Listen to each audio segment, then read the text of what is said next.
Planeswalkers, a mais um episódio do Guia Planar. Eu sou o Matheus. E eu sou o Felipe. E eu sou o Nelson. E esse é o Guia Planar número 55, que é o nosso segundo episódio sobre Cubo, onde nós vamos entrar em mais detalhes nos arquétipos que tu pode ter durante teu cubo. Então, vai ser um episódio que vai ser praticamente liderado por mim, que foi correr um pouco atrás disso quando eu fui fazer a segunda versão do meu cubo. Mas eu acho que é um conhecimento que vale a pena compartilhar, porque draftar cubo é tudo de bom. É praticamente só o que eu quero fazer com o Magic de agora em diante.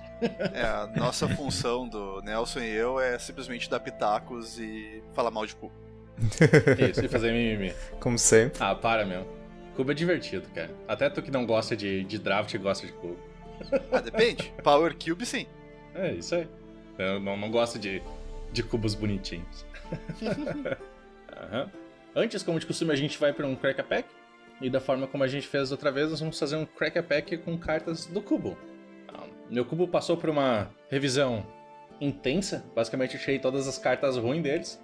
E fiquei pobre colocando cartas boas, então... Tá, tu comprou 400 cartas novas. 720 cartas novas, basicamente. Tá. Só. Bobagem. Só isso, Quantas cartas você tem como, mano? Meu Deus, 720. Isso. Mas ficou com poucas cartas, assim. Eu tive sorte que algumas cartas caras eu tinha aberto e tinha também da época que eu jogava construído, né? Então, boa parte das coisas vieram de lá. E eu tô usando alguns proxies também, né? Porque ninguém tem $400 pra jogar fora numa Underground Sea. Não vamos comentar sobre isso. Tu tem quantas mesmo, Felipe? É só 3. Só. A primeira carta é especial pra ti, Nelson. Blast from the Past. Ó, massa. Por 2 genéricas e uma vermelha. É uma mágica instantânea e é uma carta de Unglued, cara. Então tem cartas de borda cinza no meu cubo também. Bom, ela tem o seguinte. Ela dá 2 de dano na criatura ou jogador alvo. Então 3 de mana por 2 de dano. Tá chegando perto de Scorching Spear. A gente fala mal do Standard, tem raio por 3 de mana. Spear é a melhor coisa do Standard agora, velho. Mas temos mais, né? Ela tem o seguinte, que se tu pagou o custo de Kicker, tu coloca um Goblin vermelho em jogo, né? Fichinha de Goblin. Só que, como é uma carta de Unglued, ela tem Madness por uma vermelha, Cycling por uma incolor e uma vermelha, Kicker por 2 incolores, 2 genéricas e uma vermelha, Flashback por 3 genéricas e uma vermelha e Buyback por 4 genéricas e uma vermelha.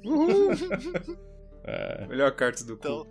tu pode reciclar ela por 2, daí pagar o Madness por 1, daí fazer o Buyback por 4. 5. 5 que é o Buyback? 8 de mana pra dar 2 de dano comprar uma carta não é nada mal. Sem custar uma carta, né? Não, então ainda pode pagar mais 3 pra botar um Goblin em jogo. 11 de mana. Tu paga um caralhão de mana e tu faz bastante coisas. Então essa é uma cartinha legal que ela tem bastante coisa. E na pior das hipóteses ainda tem flashback, né? Que tu ainda pode fazer do cemitério mais uma vez. Não sei se porque não adianta pagar buyback do flashback porque ela vai ser exilada. A outra carta do... Essa aí é de Unglued, né? Uhum. Tem a de Unhinged, foi uma carta chamada Old Foggy, que é um dinossauro. É um dinossauro 7/7 por 2 manas verdes. E ele tem toda a carta é feita no template antigo. Apesar de Unhinged ter template novo, se eu não me engano. Aí ele tem Phasing, Upkeep cumulativo 1, Echo, Fading, Bands... Como é que é Bands mesmo? Bands, tipo, Bands with Other Legends? Não, Bands with Other Dinosaurs. Assim. Isso. É Bands with Other Dinosaurs, Proteção de Romarídeos, Travessia de Planícies Geladas, Flanquear e Rampage 2. Que é todas as habilidades que tinham morrido no México naquela época. É muito legal. Por isso que o desenho é um dinossauro de muleta. Mas Old Fog é uma carta ruim, né? Blast from the Past é uma das poucas, assim, que colocar uma carta de Unhinged nos cubos, assim, mesmo que não seja um cubo piada, Blast from the Past funciona, porque é uma carta funcional. Ela não tem nada. A maioria das outras cartas divertidas de Unhinged é tipo, balanceia essa carta na mão do usuário. Se ele deixar cair, toma 3 de dano ou coisa do tipo. A próxima carta é Sylvan Caryatid, por um genérico e uma verde, uma criatura, uma planta. É uma 0/3 com Defender, Hexproof e vira adiciona mana de qualquer cor da sua reserva de mana. Muito É um boa. dorkzinho legal, cara. Eu gosto desse dork. Muito boa. Eu acho um dos melhores que tem. Jogou também, eu muito gosto dela. no Super Friends do Modern, quando eles estavam fazendo aquele deck biruta com... Esqueci o nome da carta que dobra os marcadores. Doubling Season. Isso aí. É bem legal, cara. Eu gosto de dorks que geram todas as cores de mana. Era um deck basicamente de mana dork e planeswalker. Ela não bloqueia muito, mas tu garante que ela vai ficar em jogo, né? Não dá pra fazer Bolt the Bird nela. Bolt the Plant. E por quê? Porque plantas são resistentes a elétrico, cara. Olha aí, Pokémon indo pro Magic. What? Aham, diz isso pra uma árvore que é atingido por um raio. Como diria aquela fala imortalizada, assim, né? Que tá numa das grandes maiores do cinema, né? O que acontece com um sapo quando é atingido por um raio? Quem não lembra vai assistir pro primeiro X-Men. Eu não lembro. A sua vida é mais feliz, assim, cara. Porque eu acho que, acho que o filme já era tosco e acho que essa é a parte pior dele. A mesma coisa com que acontece com todos os outros, uma coisa assim, né? O que acontece com o sapo quando é atingido com um raio, a mesma coisa que acontece com qualquer outra coisa. A nossa próxima carta é Bio. É um terreno, é um pântano, uma floresta e só. E é uma proxy. E é uma proxy. Também é. Vamos deixar bem claro. Filth Peasant. Isso aí. Mas esses proxies chineses estão ficando bom, cara. Mesmo esse aqui, tipo, dentro do sleeve... tu até nota que a carta é ruinzinha, tá ligado? Mas é melhor pegar um proxy chinês do que pagar $300. Dá pra comprar muitas outras... dá pra comprar muitas outras cartinhas. Então, os melhores terrenos... Não tem muito o que dizer, né? Mas dual original é melhor terreno duplo. Eu acho que Bayou é a dual não azul mais cara. Certamente. Mas tu sabe o que é bom contra Bayou? Strip Mine. É um terreno, ele tem vira, adiciona um genérico, um incolor à sua reserva de mana, e vira e sacrifica Strip Mine e destrói o terreno alvo. Banidaço em Legacy, porque, né? Você acha que o Wasteland é ruim tomar Strip Mine com recursão, tipo o cara usando Strip Mine e Life from the Loam? Não é legal. Nem um pouco. Vou pegar terreno básico aqui pra me proteger da Wasteland. Não. Strip Mine é foda. Próxima carta, outra banida. Dig Through Time. Por 6 genéricas e 2 azuis, uma mágica instantânea. Ela tem Delve, ou seja, cada carta que tu exila do teu cemitério enquanto tu conjura essa mágica paga por um genérico do custo dela. E ela tem olhe nas 7 cartas do topo do teu Grimório, coloque 2 delas na tua mão e o resto no fundo do seu Grimório em qualquer ordem. Essa carta é imbecil. Ficou 3 meses em Modern, né? Não, que ficou 3 meses era o barquinho. Essa Modern sim, junto com o barquinho em Modern. Isso, no Legacy o barquinho ficou 3 meses. E essa aqui fica um pouquinho mais, mas é absurdo, cara. Essa carta e o barquinho são muito boas. Eles tentam fazer uma versão moderna, né? Daquela compra 3 com 1 de mana, mas não dá, cara. Não importa que drawback tu coloca, não importa quanto ela custe, tu ainda vai foder com o negócio. É que o problema é que o Delve não é drawback, né? Tipo...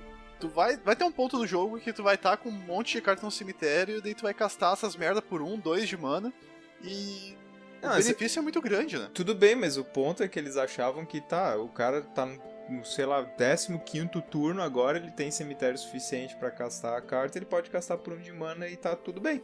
Só que o cara não vai castar isso no 15º turno, o cara vai dar um dread ali no primeiro turno e vai castar no segundo. O problema nem é dread, o problema é que isso funciona muito bem com cantrip, cara.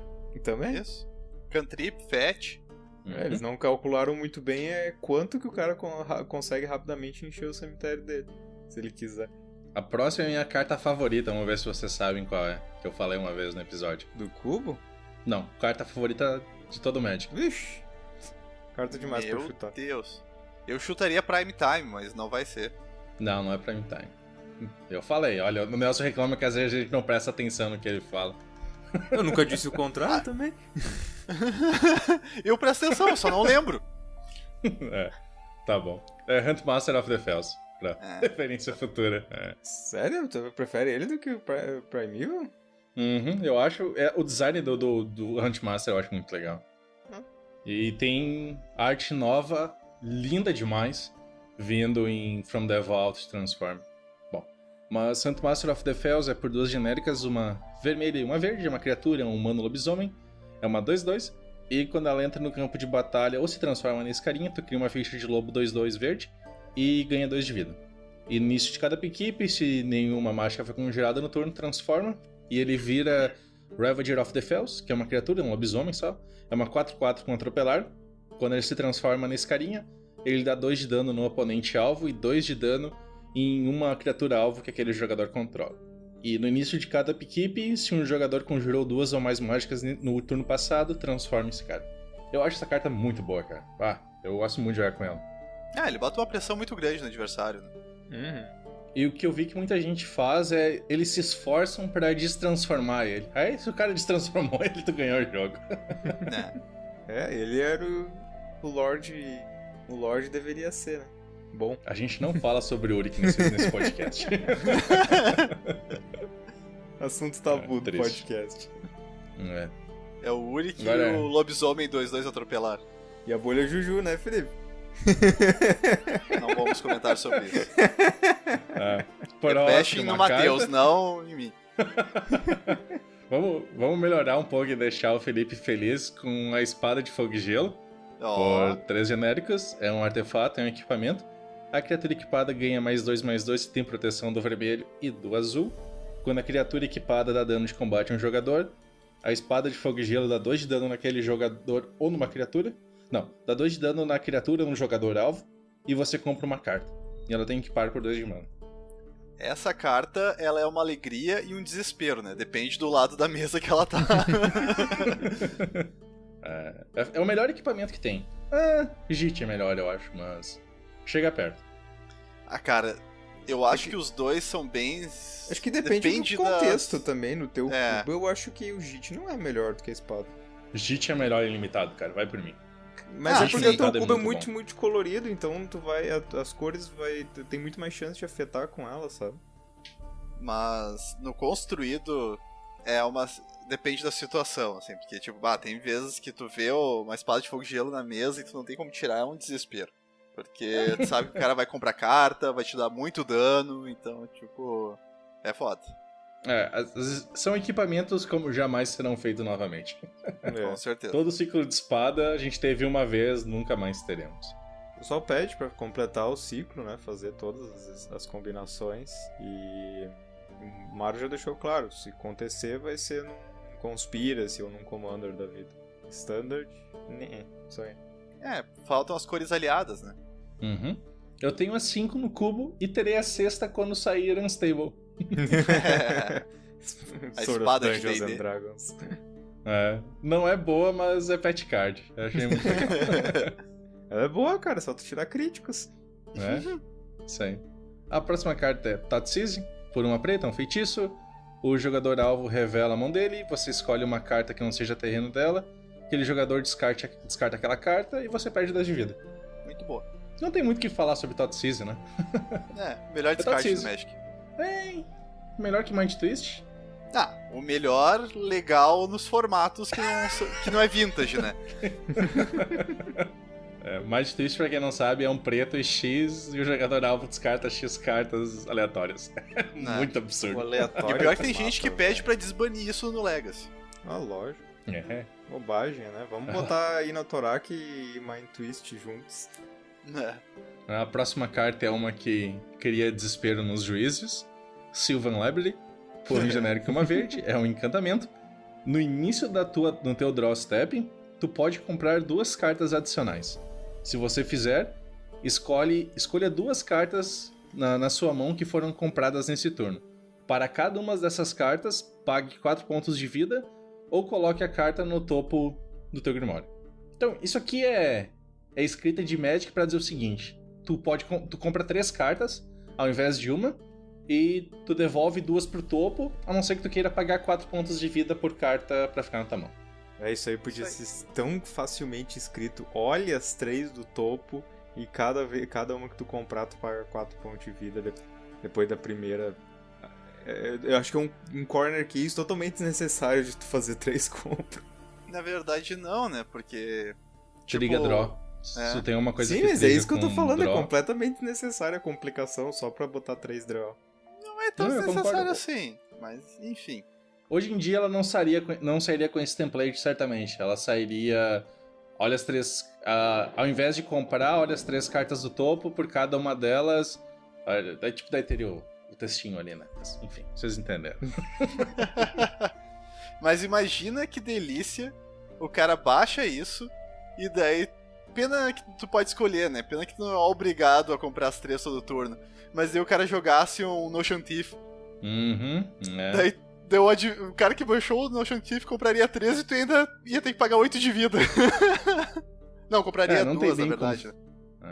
Não tem bem como fazer isso, né? Mas, enfim. Não tu tem. pode escolher, né? Na verdade, Isso. Bom, enfim. Próxima carta. Essa também é feliz pro Nelson. Backup Plan. É uma Conspiracy.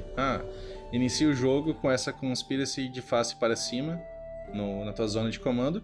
Compre uma mão de 7 cartas adicionais no início do jogo. Antes de mulligar, embaralhe todas, menos uma das tuas mãos no teu Grimório. Então, basicamente, no início do jogo, tu compra 2 mãos de 7 e tu escolhe com quais das duas tu vai ficar. Que template nojento pra dizer isso. É tipo isso, né? Mas, poxa, é legal, cara. É legal também, né? O backup plan. É legal. A ideia é muito boa, comprar 2 mãos e escolher uma, mas puta que pariu que template nojento. Melhor que Sylvan Library. Ainda foi, pois é, né? Pra te ver. Mas sobre Sylvan Library, é uma coisa engraçada, porque o wording antigo dele era ainda pior, né? Sim. E daí ele saiu em Commander Arsenal e daí o wording dele continuava terrível. Daí quando ele foi sair agora, daí em Eternal Masters ele saiu, né? Daí o pessoal tava na expectativa, agora vai ser um wording bom e simples, né? Daí eles olharam aquele wording terrível ainda e não dá pra melhorar isso. Não dá por causa disso, né? Porque tu tem que fazer os 3 draws. Se não precisasse, seria bem mais simples. A próxima carta é Arcanjo assim. Por 3 genéricas e 2 brancas, é uma criatura lendária, um anjo. É uma 4/4 com lampejo, voar e vigilância. Quando ela entra no campo de batalha, as criaturas que você controla ganham indestrutível até o final do turno. E quando uma criatura que não seja anjo que você controlar morrer, transforme a Arcanjo Avacyn no início do próximo upkeep. No início do início. Porque lembra, né? É isso, né? Não. Ou era no início da manutenção da próxima manutenção, né? Isso aí. Em português, droga, perdi a piada. Do outro lado é a Vacinha Purificadora, é uma criatura lendária, um anjo, é uma 6/5 com voar. E quando ela se transforma na Vacinha Purificadora, ela dá 3 de dano a cada outra criatura e a cada oponente. E a identidade de cor dela muda pra vermelho. Ela fica brabinha. Ela é vermelha do outro lado, Mas a carta em si é vermelha e branca, né? Porque tu tem que usar os 2 lados da carta pra dizer qual é a identidade de cor. É mesmo? Então tu não pode, tu não pode jogar ela num Commander branco. Tu não pode jogar com ela no Commander Mono White. Eu não tava ligado, né, dessa dos 2 lados. Tá, mas é por isso... Mas ela é branca quando ela tá do lado branco na mesa, né? Isso, ela é uma criatura só branca. Mas a identidade de cor da carta é branca e Mas eu acho que isso é só pra Commander, né, Matheus? Não é Sim, nas é regras de Magic normal, não é isso, né? Não. Tá. É uma criatura branca, só que a identidade de cor é os 2 lados, as 2 faces. Então, deixar bem claro que esse negócio de identidade de cor é pra Commander, então. Não é que, tipo, se eu quero buscar uma criatura vermelha, tu não pode buscar essa aqui. É isso, exatamente. Mas como Commander não serve pra nada, isso aí não é relevante.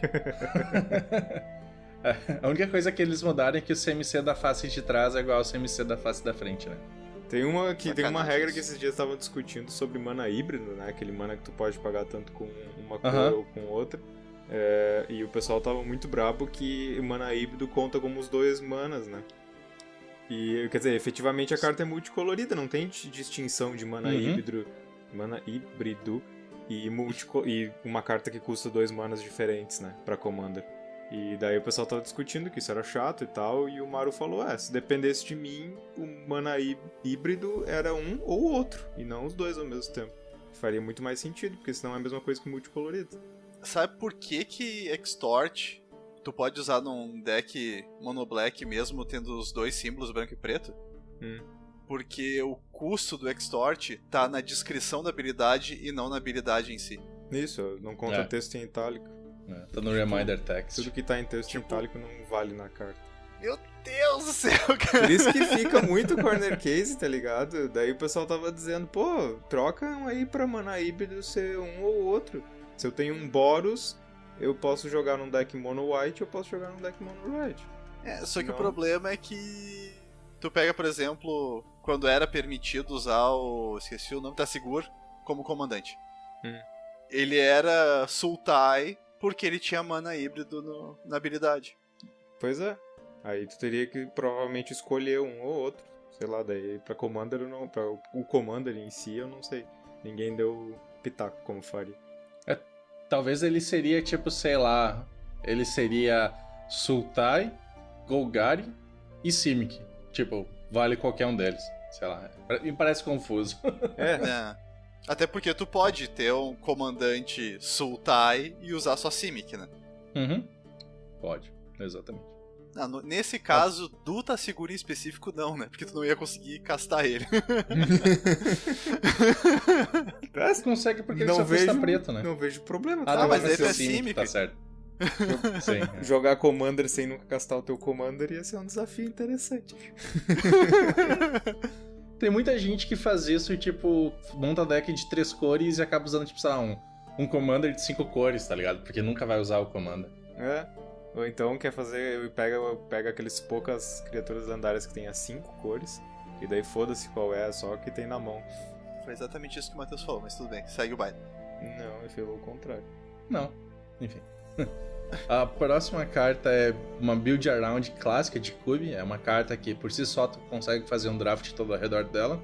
Upheaval, por 4 genéricas e 2 azuis.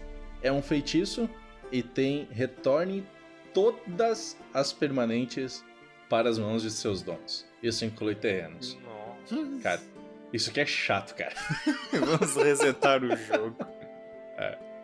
E como é que tu drafta um deck baseado nessa carta? Mana Rocks. Tu pega a maior quantidade de Mana Rocks que tu tem, aí no teu turno, tu vira todas elas, tu gera um basilhão de mana e conjura Upheaval. Daí tu vai lá e tu baixa todas as teus Mana Rocks de novo. Aí o oponente vai chegar no turno dele, vai estar com uma mão com 15 cartas e vai baixar um terreno. Aí ele... Oh, droga, não tinha pensado nisso.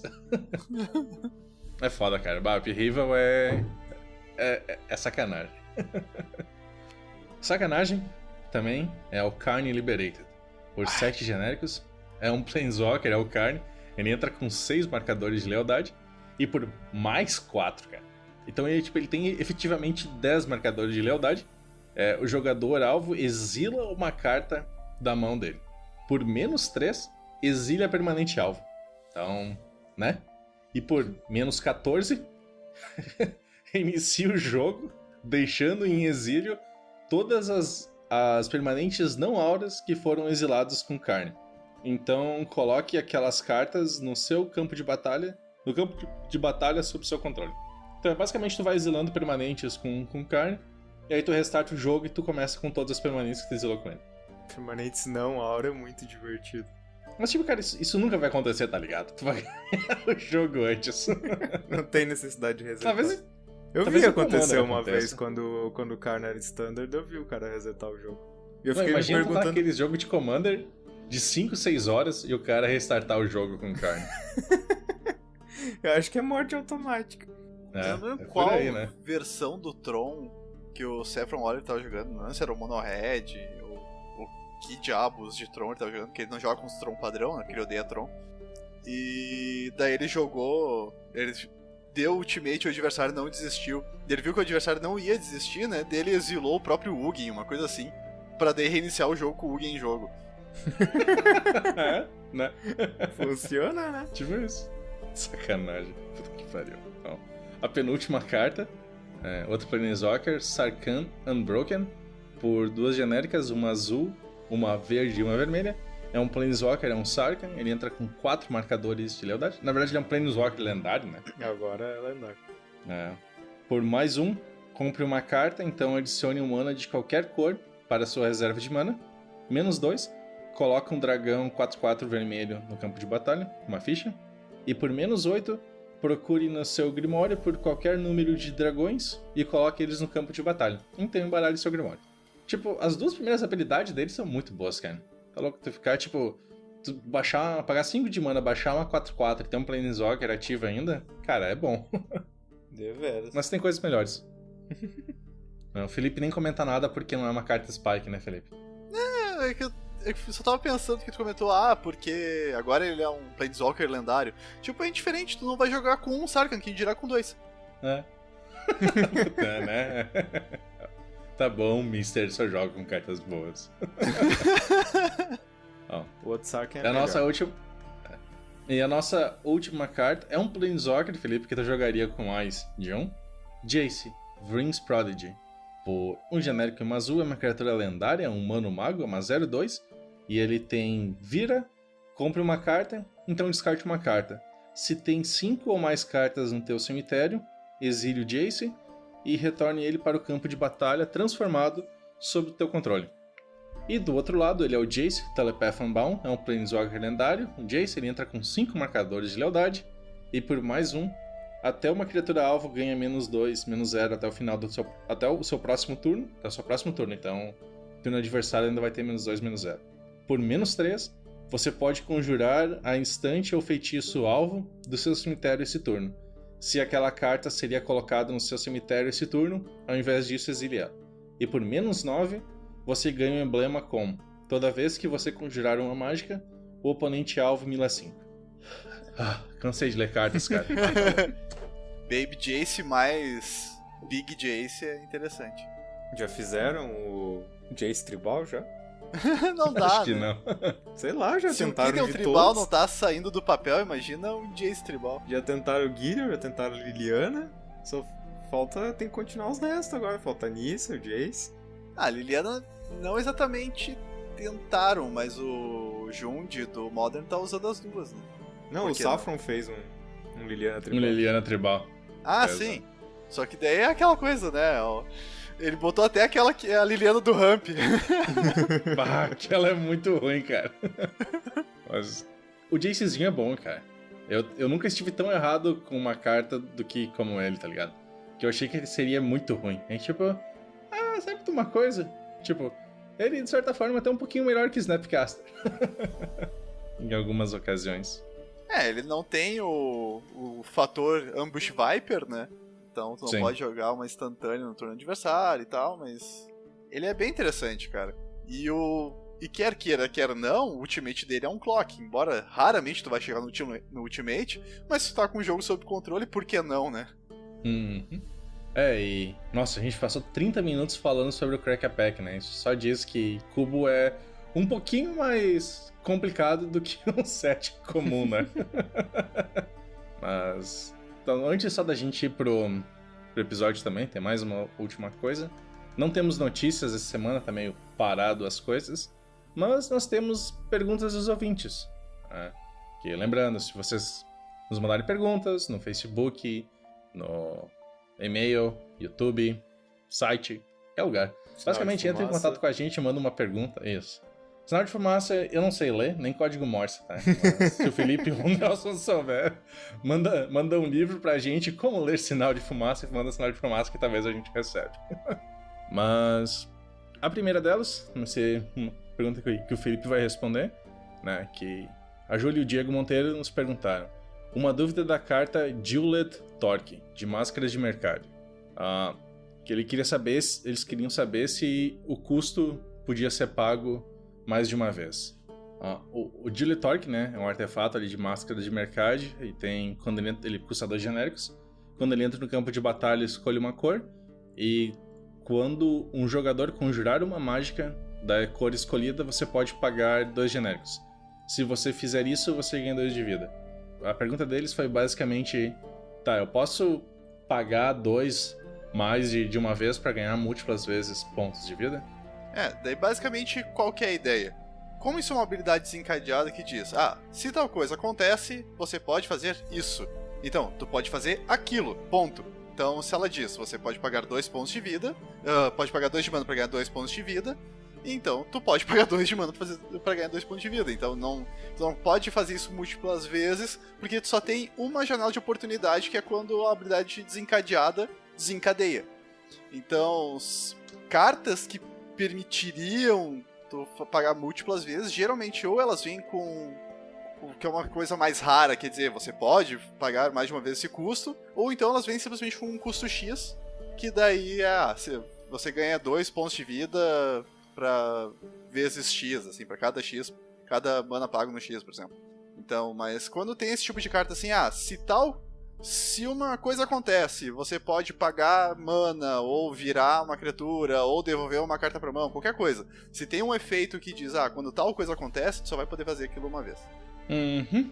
E a próxima pergunta da Thaís Mosken, ela nos questionou um pouco assim, mencionou, vocês leram a história de Ixalan lá, aparentemente tem um Minotauro lá, que é o vilão, que ele ficou preso lá, falou das filhinhas, tudo. E a pergunta dela foi o seguinte, qual seria o feminino de Minotauro? Minovaca? E a segunda pergunta, muito mais relevante, as Minovacas têm tetas em cima como humanas, ou embaixo como vacas, ou vários pares dela? É uma pergunta excelente que a gente vai deixar pro nosso historiador de plantão responder. Pois é, o e-mail da Thaís foi muito provocativo, as perguntas assim, de uma filosofia profunda. Eu nunca tinha pensado em tal coisa, realmente, onde fica as tetas dos Minotauros. Mas bom, então vamos começar pelo início. Ela perguntou qual seria o feminino de Minotauro.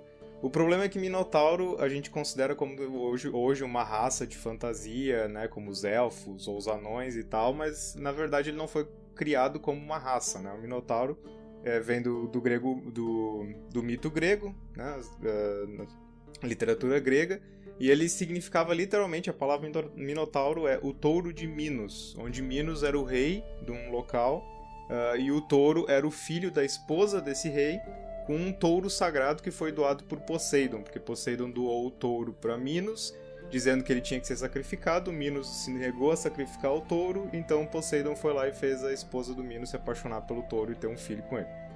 Eu adoro essas lendas gregas. Só aí já mostra porque a mitologia grega é um negócio interessante, né, cara? Sempre acaba em putaria, cara. É lógico, cara. Sim, falou o senhor, eu adoro mitologia nórdica. Que o Odin traçava tudo que ele via pela frente. Mas é que o Odin traçava as coisas, geralmente não acontecia nada, cara. Exceto o Loki transando com um cavalo e deu outro cavalinho. mas um cavalo, um lobo, uma cobra. Mas o legal da mitologia grega, cara, é que 90% dela começa com Zeus, eu quero colocar meu pinto em alguma coisa.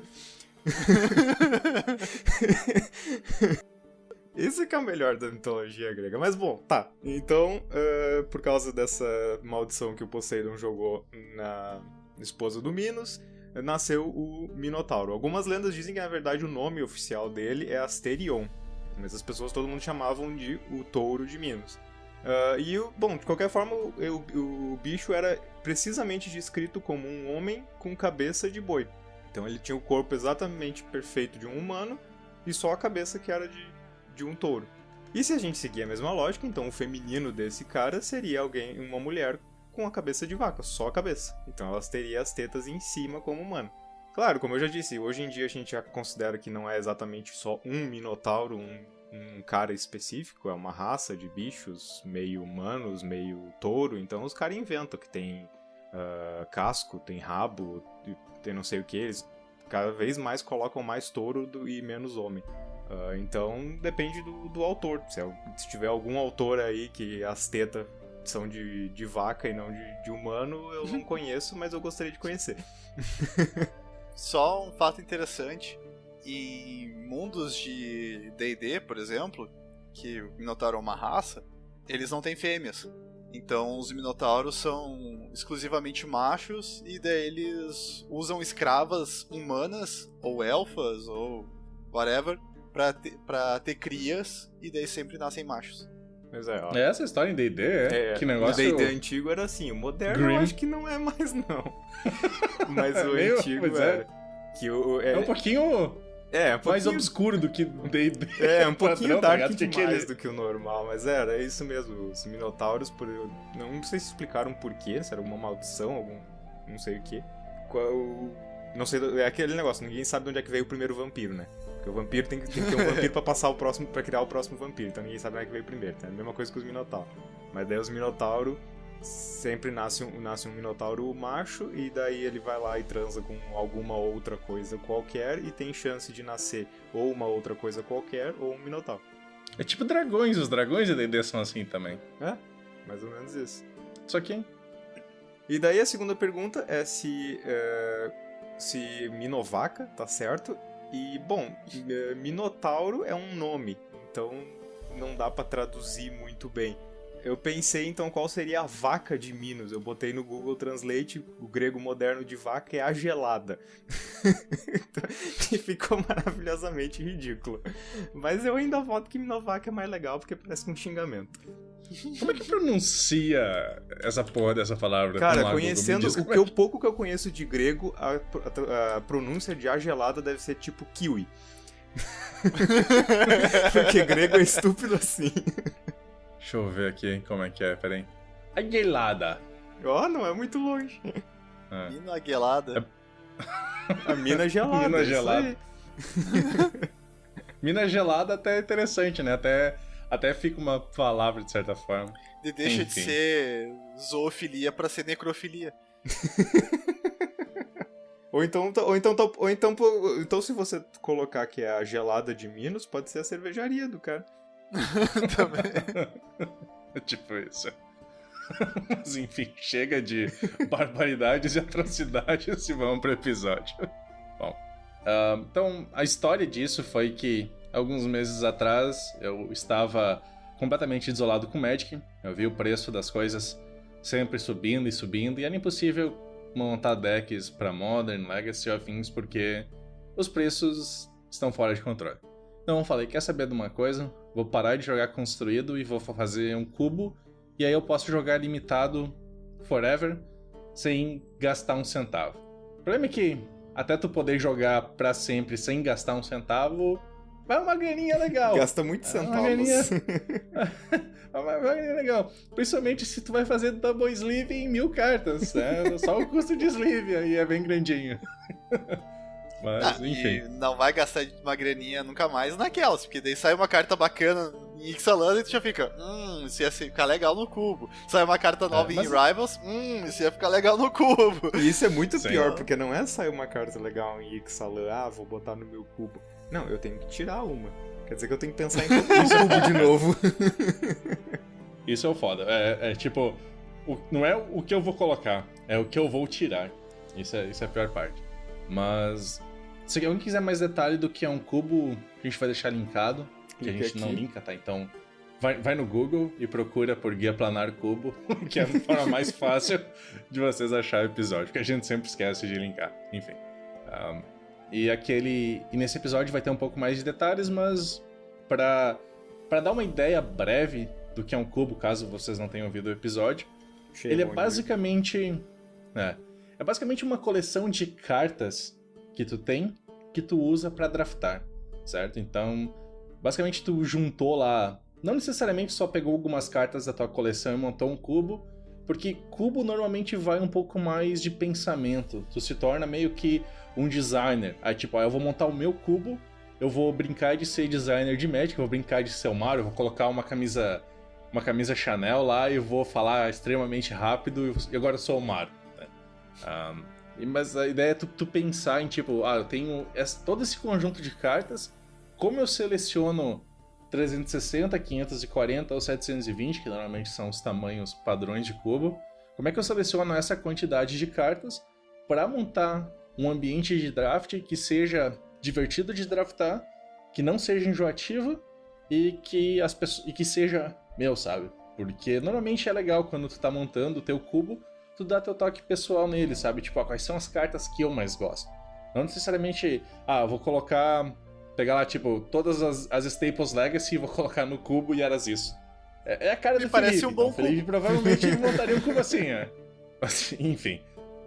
Então a ideia é dessa, certo? É uma coleção de cartas que tu curou de certa forma para montar um ambiente de draft. Então, eu tinha feito aquela minha versão inicial do cubo, que eu falei sobre ela no episódio passado. A verdade é que eu cometi um grave erro. E esse erro foi colocar cartas ruins no cubo, certo? Depois fala de mim! E o problema disso é que, assim, é legal tu ter pet cards no cubo, mas tu tem que manter isso sob controle. Porque senão as tuas pet cards estão só gastando um slot lá, porque ninguém vai pegar elas. E um dos principais motivos para eu ter feito isso no primeiro cubo era eu queria manter ciclos, sabe? Então eu vou colocar todos os malditos charmes de Ravnica. Eu vou colocar todos os malditos charmes de 3 de mana. Eu vou colocar todos os Guild Mages. Eu vou colocar os Guild Mages das 2 edições. Isso causou com que, tipo, tinha muita carta ruim no cubo. E muita carta que ninguém gostava de jogar, sabe? Então tu pegava as cartas finais lá dos pacotinhos, eram sempre as mesmas. Deu tipo, putz, né? Devia ter ouvido as pessoas, devia ter sido um pouco mais spike na hora de criar esse negócio. Então, pensei com meus botões e vamos estudar um pouco mais a fundo como funciona o design de cubos e tentar montar um que seja mais divertido de jogar. Que ainda tem alguma coisa, ainda tem um tema que eu escolhi, mas que ele seja um pouco mais padrão, sabe? Que seja um cubo mais interessante de draftar e que tenha um nível de poder maior, sabe? Porque a ideia é tu olhar pra... Quando tu tiver 3 cartas, tu ainda conseguir olhar pras 3 cartas e tipo, não sei qual dessas eu pego. Nem sempre tu consegue por causa da aleatoriedade, né? Mas a ideia é essa. A fonte principal desse episódio, e é onde eu consegui muito desse conhecimento sobre arquétipos e tudo mais, é um tópico do usuário Falcone 1983 no MTG Salvation. Eu vou tentar deixar esse link, se eu não esquecer. Mas é um post antigo de 2014 que o cara fez uma listagem compreensiva de arquétipos de cubo. Ele mencionou que são arquétipos, temas e tudo mais, que a gente vai falar um pouco mais pra frente também. Mas é basicamente a bíblia de arquétipos de cubo. Assim, é o melhor recurso que eu achei pra cubos. Se tu quer entender, tipo, quero tentar criar um arquétipozinho pra deixar o formato de draft mais interessante. Mas antes da gente entrar também falar sobre os arquétipos em si, é importante falar um pouco de terminologias, certo? Para quando a gente usar uma expressão ou uma palavra ser fácil de entender, né? Uma das coisas, então, que quando tu vai começar a montar um cubo, tu tem que escolher qual é o formato. E tem 4 grandes formatos para isso. Tem Powered, Unpowered, Peasant e Pauper, tá? Se a gente começar em ordem reversa, Pauper é meio fácil de entender, é um cubo só com cartas comuns. Tem muitos Pauper Cubes por aí, que eles são até interessantes de draftar, só que tem certas coisas que tu nunca vai conseguir fazer se tu jogar só com comuns, que o nível de poder das comuns é bem nivelado, tu não consegue ir além de um certo ponto. Peasant vale comuns e incomuns, então tu já começa a ter umas cartas mais interessantes, como Eternal Witness, Lightning Helix, outras coisas nesse sentido assim. Então, são um nível de poder um pouquinho maior, mas ainda não tem as coisas mais absurdas. Em seguida tem Unpowered, que é basicamente um cubo onde vale tudo, só que tu não tem Power 9 e coisas que tipo são ridiculamente quebradas, como Academia de Tolaria, Time Vault e afins. E por último tu tem o Powered Cube, que é um cubo onde vale tudo, onde normalmente tem Power 9 e tudo mais. O meu cubo é um Unpowered Cube porque... simplesmente porque as proxies que eu consegui de Power 9 eram feias, então eu não queria colocar elas no cubo. E também porque eu acho que isso meio que tira um pouco do valor do draft, sabe? Eu acho que o Power 9 distorce muito o poder que tu tem no draft. Eu já tô considerando tirar Sol Ring da lista do cubo, né? Então, imagina colocar uma Black Lotus ou uma Mox ali em si, sabe? Então, eu acho que fica muito, muito desigual, sabe? Se uma pessoa conseguir uma Mox e vier com ela de mão, essa pessoa tem muita, muita vantagem. Um outro termo é tema, e temas são escolhas opcionais que tu faz no design do teu cubo que normalmente tem um impacto bem grande nele, né? E isso faz com que todas as cartas que tu escolha para colocar no cubo sejam baseadas nesse tema de uma certa forma. Alguns exemplos são cubos tribais, certo? Onde tipo, vai ter elfos, goblins, humanos, merfolks, vampiros, zumbis e sei lá mais o que. Outra opção é tu ter um cubo multicolorido, que é no caso do meu, que é onde tu dá um foco muito grande a cartas multicoloridas e faz com que normalmente tu drafte 3 cores e não só 2. Mas tu também tem coisas como cubo de Innistrad, cubo de Kaladesh e assim por diante, sabe? Tu pode simplesmente definir um tema pro teu cubo e montar ele de acordo com isso, sabe?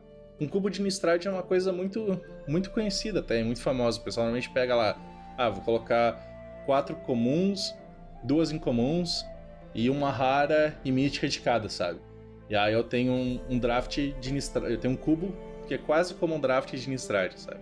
Então é interessante, então é uma forma diferente e é alguma forma que tu pode escolher. Finalmente, arquétipo. Então arquétipo é a discussão central desse episódio. E o que é interessante notar é que quando a gente fala de arquétipos em cubo, tem um significado diferente de discussões não relacionadas. Porque normalmente quando tu não tá falando de cubo e tu menciona arquétipo, tu pensa em combo, midrange, agro e controle, né? Que são basicamente os 4 arquétipos de decks, né? Em cubo não é bem isso. Em cubo é mais uma certa sinergia ou um grupo de cartas que compartilha essa sinergia, né? E é meio parecido com quando tu fala um baralho de Modern, um baralho de Legacy, né? Então, 2 perguntas que são semelhantes para entender isso bem é: quais os baralhos que jogam em Modern têm um significado bem semelhante a quais os arquétipos que teu cubo suporta. Então essa é mais ou menos a ideia, sabe? É como tu consegue montar decks dentro do cubo. E esses arquétipos em si, eles oferecem múltiplas vantagens.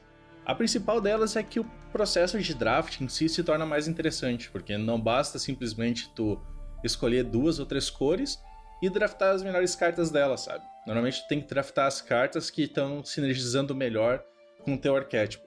Isso torna mais divertido também jogar o deck que tu draftou, sabe? Porque te parece que tu fez escolhas mais importantes. Quando tu teve que escolher lá entre 2 cartas pretas boas, talvez tu pegou aquela que te ajudasse melhor, sabe? Digamos que tu tinha lá a Liliana do Véu e a Liliana of the Last Hope, né? Acho que é isso, né, Felipe? A outra de 3 de mana. Se tu tava que escolher entre as duas, tu olha tipo, eu tenho Reanimate. Eu acho que eu vou pegar a Liliana do Véu porque é uma forma de eu descartar um bichão pra usar Reanimate nele, sabe? Então essa é a ideia, essas são as vantagens que o arquétipo te dá. Porém, se tu for muito profundo em suportar arquétipos, isso pode acabar tornando o processo de draft monótono e automático, porque as escolhas não são mais feitas pelo jogador na hora de draftar, mas sim por ti na hora que fez o design dele, sabe? Então não é mais tão interessante draftar o cubo porque tu olha para as cartas que tem tipo, eu acho que eu tô em Reanimator, então eu vou jogar com essa carta, sabe? Então tu não sente mais que tu fez as escolhas e tu não sente mais que o deck que tu montou depois do draft é o teu deck, e sim foi o deck que o criador do cubo fez. Então é uma parte psicológica ali que é interessante, mas pra gente que joga faz diferença, né? É tipo, saiu a primeira rara e daí essa aqui é do arquétipo de Reanimator, então eu vou pegar. Isso, a gente quer evitar isso, né? Porque senão fica sem graça. Mas isso também é meio complicado, porque pegar como exemplo, não um cubo, né? Mas Eternal Masters, que ele tinha alguns arquétipos ali dentro, tipo elfos, Reanimator, e o Reanimator era o pior deles, né? Porque tu podia fazer ali um Reanimator preto e vermelho, daí tu tinha Faithless Looting, esse tipo de coisa pra botar as cartas no cemitério, e daí tu tinha as cartas de reanimação. Só que podia acontecer de não vir uma bomba interessante no draft pra tu jogar de Reanimator. Daí tu tá ali, tipo, é um arquétipo morto, porque as cartas... Tem muita carta ali que não vai servir pra nada, né? Então... Isso é uma coisa também meio complicada, porque você tem que ter arquétipos, mas as cartas têm que ser genéricas o suficiente pra serem boas por si só, né? Não depender de estar junto com outras cartas pra funcionar, né? É isso, exatamente. E é por isso que tem um conceito que o criador desse tópico falou, que é importante, que é exatamente isso que o Felipe tocou, são que ele chama de cartas âncoras, né? Que são basicamente as cartas Spike do cubo, sabe? Elas são cartas que são boas por si só, mas elas tendem a funcionar melhor num arquétipo porque elas contribuem significativamente com a sinergia dele. Ou é normalmente naquele caso ali que eu mencionei, sabe? Entre tu ter que escolher entre a Liliana of the Last Hope ou a Liliana do Véu, tu vai pegar a Liliana do Véu porque ela é melhor com o teu arquétipo, sabe? Mas se tu não estiver jogando de Reanimator, peguei uma Liliana do Véu. Podia ter acontecido coisas piores, sabe? Então, essa é a parte principal. A ideia de cartas âncoras são cartas que elas são boas por si só, mas elas são melhores no deck correto. E isso é importante. Tu tem que ter muitas cartas âncoras dentro do teu arquétipo, porque senão, basicamente não dá muito certo, sabe? E a outra coisa que te ajuda a ter arquétipos e os arquétipos funcionarem dentro do cubo é um conceito que ele chama de polinização cruzada, né? Que vem da forma como as plantas se reproduzem, né? A gente voltou para os minotauros de novo.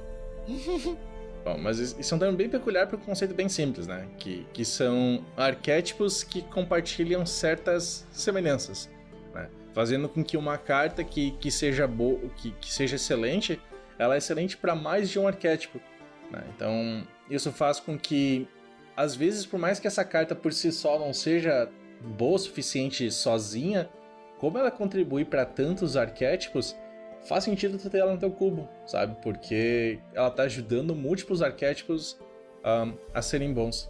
Então, um exemplo de arquétipos que eles têm polinização cruzada é Spells Matter e Storm, né? Que tu tem cartas como Cantrips, por exemplo, que funcionam muito bem em ambos os decks. Então, por mais que a Cantrip seja meio ruim, tipo um Serum Visions, vale a pena ela estar no cubo porque ela funciona muito bem com esses arquétipos.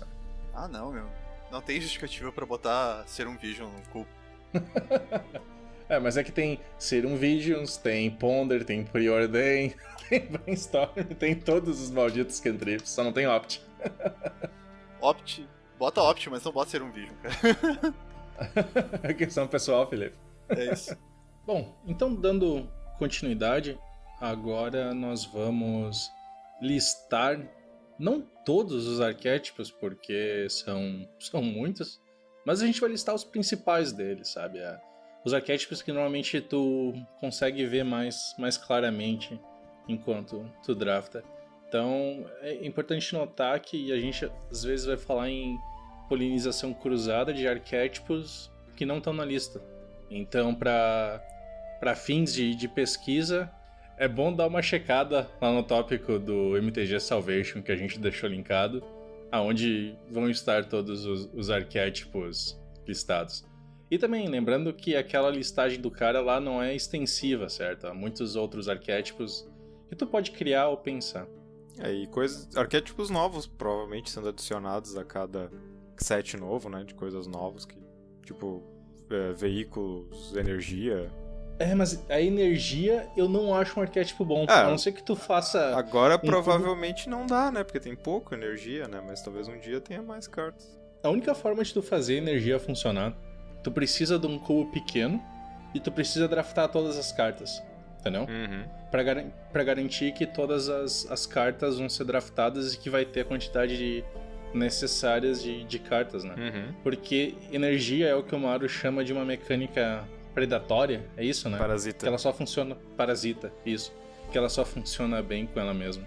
Então tá, vamos começar pelos arquétipos. Eu acho que o primeiro deles, o maior e mais clássico, Artefatos, né? Artefatos é um clássico que faz uso de cartas que se tornam melhores o quão mais artefatos tu tiver no teu deck, né? Ele usa Mana Rocks, como Sol Ring, Green Monolith, Basalt Monolith, Tran Dynamo e afins, para castar artefatos mais caros antes do tempo, né? Dar uma rampada e castar eles mais rápidos. E cria vantagem de cards através de planeswalkers baseados em artefatos e recursão, né? Tem bastante coisa que utiliza artefato do cemitério, então tu acaba conseguindo criar bastante recursão. E esse arquétipo pode ser muito poderoso em Powered Cubes, né? Cubos Powered, por causa que tu tem Moxen, Sol Ring, Mana Vault e coisas do tipo, né? Então, a cor principal desse arquétipo é o azul, mas também tem um pouquinho em preto e vermelho. As cartas âncoras dele são Tinker, Sundering Titan e Mir Battlesphere. Eu lembro que uma das coisas mais memoráveis que eu fiz foi tipo turno 1 Mana Sol Ring, turno 2 Tinker no Inkwell Leviathan. Isso é maldoso, velho. Turno 2 Inkwell Leviathan é bom. Só pra um lado da mesa. E amizades foram desfeitas. E cartas específicas desse arquétipo, nós temos os Tezzeret Antigo, Goblin Welder, Thirst for Knowledge, Metalworker, Lodestone Golem, Tolarian Academy, Academy Ruins, Mishra's Workshop, entre outros. E esse arquétipo tem polinização cruzada com Reanimator, porque tu quer alvos de ramp, né? Ou pra reanimar. E tu parar pra pensar, tipo, como o Inkwell Leviathan ou One Shot Robot lá, né? O Blightsteel Colossus. Tanto Reanimator como esse arquétipo gostaria de usar eles, né? Também tem algum pouquinho com o arquétipo de Wildfire, que os ambos gostam de Mana Rocks. E Time Vault Combo, né? Mas não vai falar sobre Time Vault Combo porque, né? Convenhamos. Mas esse é um arquétipo legal, é um arquétipo relativamente fácil de tu suportar e tu acaba suportando ele meio que de graça. É um arquétipo legal de draftar, principalmente quando tu consegue fazer um pouco de recursão, né? Tu pode usar o Daret ou algumas outras coisas pra ficar trazendo artefatos de volta, né? Então é um artefatinho, é um arquétipo legal de draftar. Um exemplo desse arquétipo é o último Commander vermelho que saiu naquele pacote que era um de cada cor. Que é basicamente isso. Só recursão de artefato e sacanagem com o artefato. Uhum. Bom, o próximo arquétipo é o Blink. E basicamente ele se vale de criaturas com ETB e cartas que façam essas criaturas saírem e entrarem novamente no campo de batalha, né? E ele é bem comum também porque a maior parte dos cubos possuem criaturas que têm ETB, então ele acaba vindo meio que de graça, né, pra ser adicionado, bastando colocar algumas cartas que vão blinkar essas criaturas. As cores principais são branco e azul. Como cores secundárias, qualquer cor pode ser usada, porque todas as cores têm criaturas com ETB, então não tem muito mistério aqui. As cartas âncoras desse arquétipo são Restoration Angel e Flicker Wisp, que, né, o resto blinka, o Flicker flica, então faz aquilo que tu quer com as tuas criaturas. E cartas específicas do arquétipo, dentre muitas tem Momentary Blink, que daí vai blinkar uma criatura, tem o Vencer, tem o Core Skyfisher, tem o Brago, entre tantas outras. E na polinização cruzada, esse arquétipo combina com Pod Survival of the Fittest. Como é que é o... É Hexurpod o nome do arquétipo mesmo. Depois quando a gente falar nele, fica lá porque se chama de Hexurpod. O pessoal mais novo é lembrar do Birthing Pod. É, isso aí. Que daí é um arquétipo que gosta de criaturas com ETB. E também tokens, porque várias criaturas têm ETB que colocam tokens em jogo, como Mogwai Marshal, por exemplo. Então, esses são os arquétipos que combinam com Blink. Também é um arquétipo legal de jogar. Eu gosto de montar deckzinho de Blink e parece que tu tá fazendo coisa, por mais que sejam coisinhas pequenas. Tipo, elas acumulam bastante, sabe? E daí dá um ar legal pro teu deck. Eu casto essa, volto essa, depois eu casto essa aqui de novo, mata a tua criatura, volta ela pra minha mão, casto ela de novo e mata a outra criatura, sabe? Acaba sendo bem divertido de draftar. E tem uma carta nova que faz esse arquétipo bombar, que é Panharmônica, né? Uhum. Mas Panharmônico é uma carta muito complicada de usar no cubo. É interessante, eu não acho que vale a pena, mas dá pra experimentar. É interessante mesmo. Então o próximo, esse aqui é fácil de lembrar e fácil de todo mundo entender, que é o Burn. Então também não só você jogar fogo na cara do adversário, mas também inclui aqueles spells tipo Ball Lightning, né? Aquelas criaturas que tem, sei lá, X, onde X é bem alto, /1, e daí entram com Trample e Haste, tu tem que sacrificar no final do turno, tem várias nesse estilo. Então a ideia é um arquétipo que não se importa com o que o adversário tá fazendo. O importante é só matar ele o mais rápido possível. A cor principal é vermelho, obviamente, mas daria pra dizer que dá pra splashar um branco, um preto, alguma coisa do tipo. Tem pouca coisa, mas tem. As cartas principais seriam o Sulfuric Vortex e o Hellspark Elemental, que são as cartas clássicas. E daí tu tem tudo quanto é tipo possível de burn, né? Lava Spike, Skullcrack, o Eidolon of the Great Revel. A Chandra Spitfire é legal, que ela bufa quando o oponente leva dano direto na cara. Shrine of Burning Rage, que é um late game que esse deck realmente precisa. E daí a polinização cruzada que tu tem é com decks, com arquétipos que se importam com spells, que a maioria dos burns vai ser em formato de Instance or Sorcery. E provavelmente alguma coisa de Storm, talvez.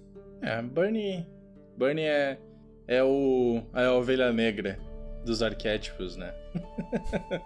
Porque tende a ser um deck bem combo. Ele é bem destinado a fazer só o que ele quer fazer. Então, às vezes, acaba gerando um pouco de insatisfação de quem tá jogando contra Burn. Afinal, muitas pessoas jogam Magic e outras jogam Burn. O próximo arquétipo é um arquétipo interessante, que é humanos. Não é nenhuma novidade, mas boa parte das criaturas de Magic são humanos. Eu diria que seria a tribo mais populosa. Não tenho certeza, mas é um chute bem confortável em dizer que... A única coisa é que eles não são tribo, né? Mas provavelmente a raça mais populosa. Ele é meio que um arquétipo que não é. Tem algumas cartas que se beneficiam de humanos, mas em geral tu draftar humanos com 1 ou 2 payoffs já é mais que o suficiente, porque tu vai ter draftado um deck de criaturas e elas serão boas. Então, não tem uma cor principal em si. As cores secundárias branco, preto e verde, que é as cores que mais tem humanos. Aí as cartas âncoras, o cara lá até fala nenhuma ou muitas pra listar, depende de como tu olha pra isso, né? E é uma tribo que é fácil de suportar porque tu vai querer jogar com praticamente os humanos, mesmo eles não estando dentro desse arquétipo, sabe? Então é um arquétipo que é fácil de adicionar. Se colocar 1 ou 2 payoffs ali no meio, pode deixar o draft bem divertido. E não tem polinização cruzada, né? Porque ele é um arquétipo bem extensivo.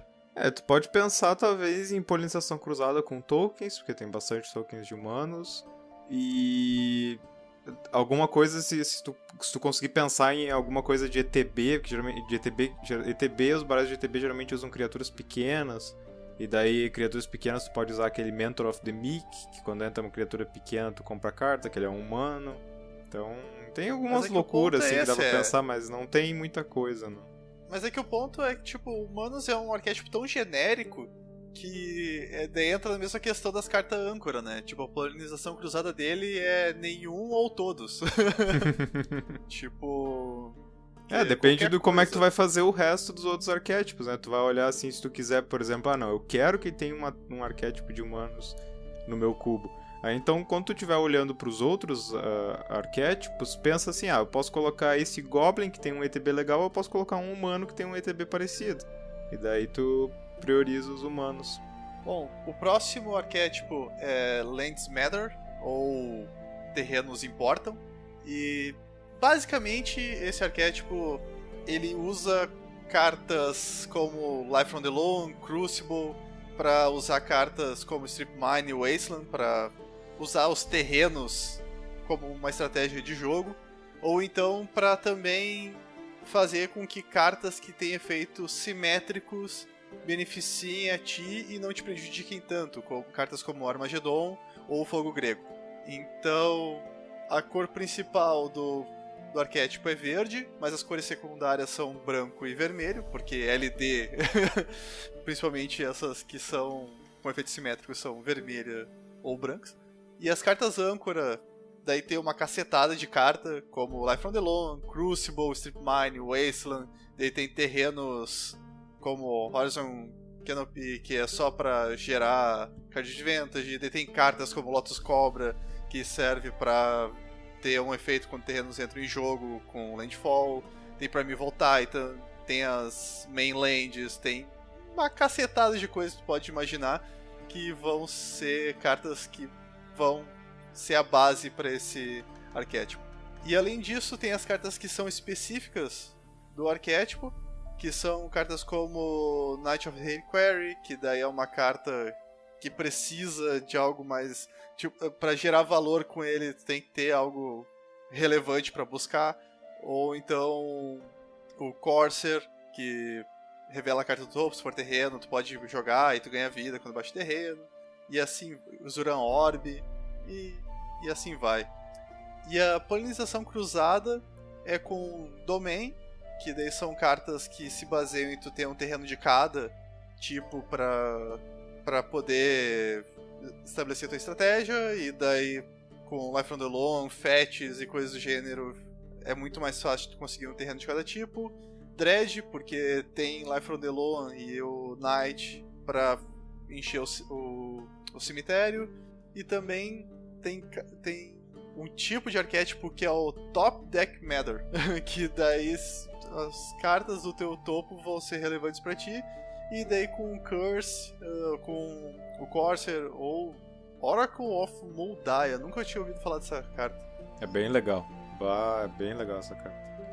Então, com isso tu pode fazer baixar fetches, manipular, saber o que tem no topo do teu deck por causa do Corsair. Então, com isso tu consegue baralhar bastante teu deck.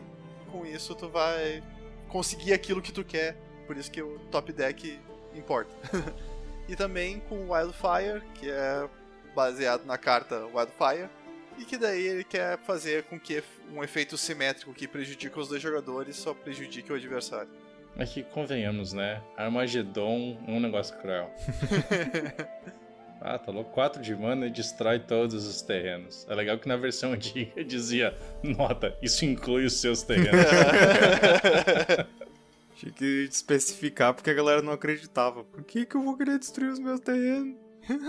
Ah, mas é legal tu jogar um Armagedon com aqueles Mana Rock lá que tu bota. Quando tu baixa eles, tu devolve um terreno pra mão. Nem isso. Se tu tem Mana Rocks e o adversário não, foda-se, tá ligado? Tu tem mana e o cara não. Sim. Mas é que ali é o mais cruel de todos, né? Porque com um terreno tu fica baixando vários Mana Rock, e daí depois tu vai lá e tipo, destrói tudo aí, eu não destruo nada. Então o próximo, e obviamente o meu preferido, Reanimator, que é o mais clássico impossível de todos os cubos e combos que acho que já fizeram no Magic. Pra quem vive numa caverna e não sabe o que é Reanimator, pega uma criatura grande, põe ela no cemitério e casta uma carta que te permite colocá-la do cemitério em jogo. Bem simples, fácil de colocar em qualquer cubo, porque tu vai criaturas grandes, muitos outros arquétipos vão querer. As cartas que fazem tu poder descartar da mão de uma forma ou de outra, tanto seja pra fazer um loot, né? Ou mesmo um discard num target player que tu possa dar em ti mesmo, são úteis pra qualquer deck, praticamente.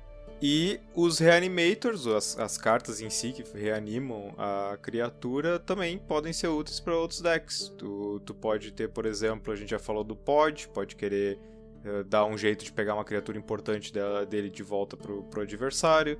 Tu pode ter colocado alguma coisa de Dredge no teu cubo, que também é um outro arquétipo interessante.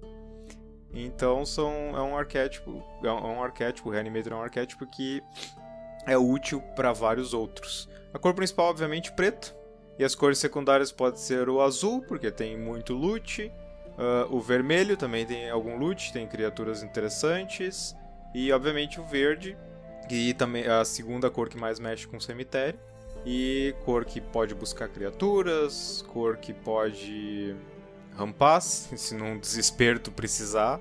Cartas âncora são qualquer tipo de tutor que tu conseguir colocar. Cartas como Fauna Xamã, que te permitem buscar criaturas direto do teu deck, colocar na mão e descartar uma criatura tua. Então serve para as duas coisas. Então, e no caso, cartas mais específicas do arquétipo, tu tem todos os tipos de Reanimate possível, que tu conseguir colocar no teu cubo. Reanimate, Exume, Animate Dead, Necromancia, Dance of the Dead, Makeshift Mannequin, Life Death, Living Death... deve ter mais alguma que eu tô esquecendo. Cartas que fazem loot de alguma forma, Merfolk Looter é a mais tradicional possível, Loted Troll, Ona's Prowler, Thirst for Knowledge, Wild Mongrel também é uma bem utilizada. E se tu quiser colocar umas cartas que daí vai deixar o arquétipo bem mais forte, cartas como Entomb e Buried Alive, que te permitem fazer um tipo de tutor específico para Reanimator, né? E para colonização cruzada, já mencionei algumas, então qualquer baralho que precise de uma criatura grande, por exemplo, tu tem baralhos de Show and Tell e Sneak Attack, que o arquétipo é conhecido como Fat e Cheat. Tu tem os decks de pod, os arquétipos de pod, que gostam também de um Reanimator de vez em quando. Decks de Dread, como eu já falei, também vão querer mais ou menos as mesmas cartas. E esticando um pouco o arquétipo de Madness, que vai querer os mesmos tipos de discard da própria mão, ou loot, ou coisas do tipo. É um arquétipo simples e que eu acho que é o... Também, fora o artefatos, assim, eu acho, eu vou querer colocar um arquétipo. Acho que o artefato ocorre meio que... automático. Sem tu pensar. Mas o Reanimator, eu acredito que é o primeiro. Vou colocar Reanimator no meu cubo. É porque é um clássico. É simples, é fácil, todo mundo entende, é bem conhecido, não tem por que não colocar. É divertido também.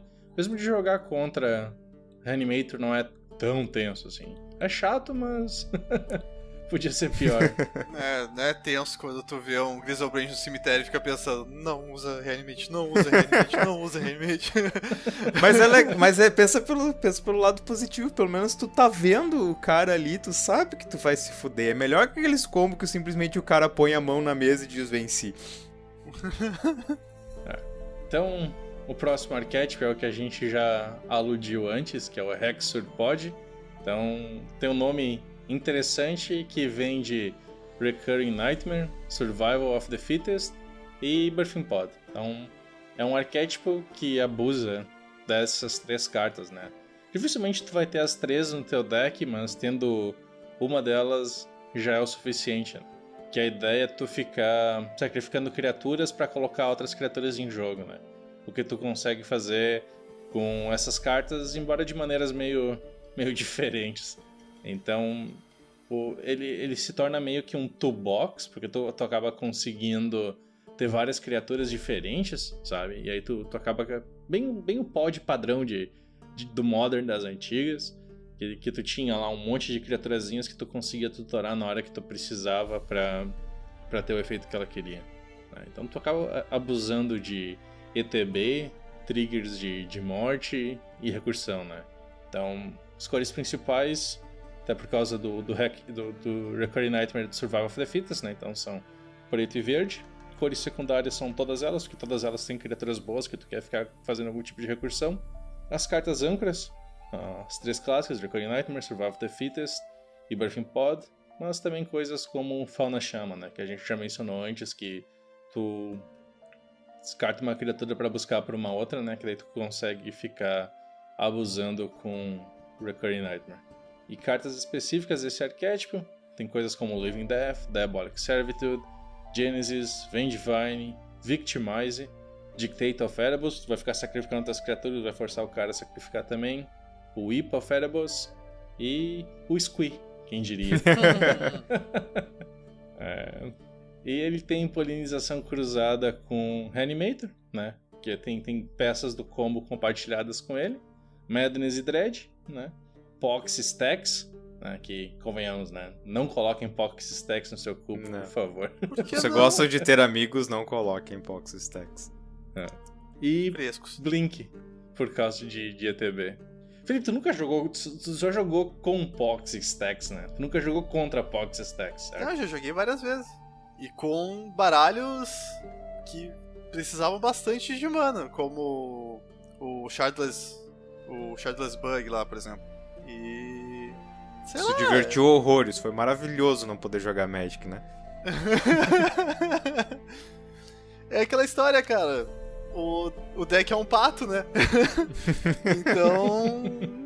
tipo, se o cara rodou bem, parabéns, mas 90% das vezes o deck não vai funcionar da forma como ele planejou, então só tem que torcer pra ele estar no caminho normal da variância. Bom, o próximo arquétipo é Spells Matter, ou Mágicas Importam, e basicamente a ideia é usar uma cacetada de mágicas azul ou vermelhas pra comprar cartas pra fazer loot, fazer... como é que é o nome do loot vermelho agora, que não é mais loot, é... Romance. Isso aí. E assim, pra fazer... filtrar a mão pra ter as melhores cartas possíveis.